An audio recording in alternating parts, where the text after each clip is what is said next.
In this guide, I'm going to show you guys how to fix Netflix says to sign up when you are trying to sign in.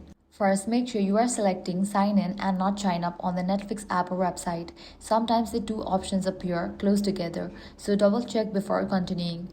Next, verify that you are using the correct email address and password associated with your Netflix account. If you're not sure which email you used, try another email addresses you may have registered with Netflix. If you have forgotten your password, use the forgot password option to reset it. If Netflix still prompts you to sign up, check whether your membership is still active. If your subscription has expired or was cancelled, Netflix may ask you to restart your membership before you can continue streaming. Another helpful step is to sign in through a web browser. If you cannot log in successfully on the Netflix app, you can use the website instead.